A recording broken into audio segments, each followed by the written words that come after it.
Presented by PM Recording Studio, Alamnagar, Madhepura.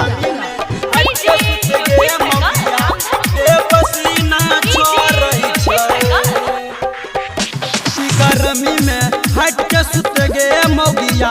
दे पसीना छोड़ै छै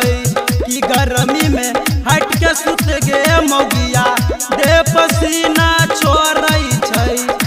दे हमरा अग्नियन जारै छै दे हमरा अग्नियन जारै छै तनी डोलाई दन बेना दे पसीना छोड़ै छै कि गर्मी में हट के सुत गे मौगिया दे पसीना छोड़ै छै दे पसीना छोड़ै छै गर्मी में हट के सुत गे मौगिया दे पसीना छोड़ै छै दे भाई गेल छौ हमर गरम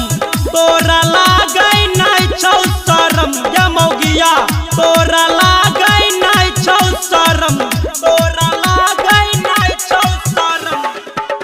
दे भाई गेल छौ हमर गरम तोरा लागै नै छौ शरम धक धक करे हमर सीना दे पसीना छोड़ै छौ गर्मी में हट के सुत गे मौगिया दे पसीना छोड़ै छौ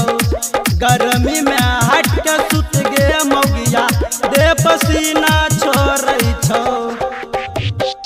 दे पसीना छोड़ै छै कि गर्मी में हट के सुत गे मौगिया दे पसीना छोड़ै छै जल्दी नान ठंडा फ्रूटी नहीं तो बल कृष्ण के जतो दम टूटी गे मौगिया नहीं तो बल कृष्ण के जतो दम टूटी नहीं तो बल कृष्ण के जतो दम टूटी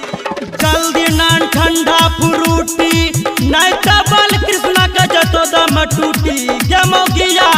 नहीं तो बल कृष्ण के जतो दम टूटी गर्मी में हट के सुत गे मौगिया दे पसीना छोड़ै छै गर्मी में हट के सुत गे मौगिया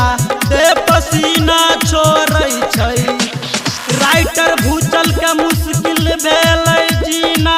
दे पसीना छोड़ै छै कि गर्मी में हट के सुत गे मौगिया दे पसीना छोड़ै छै कि गर्मी में हट के सुत गे मौगिया दे पसीना छोड़ै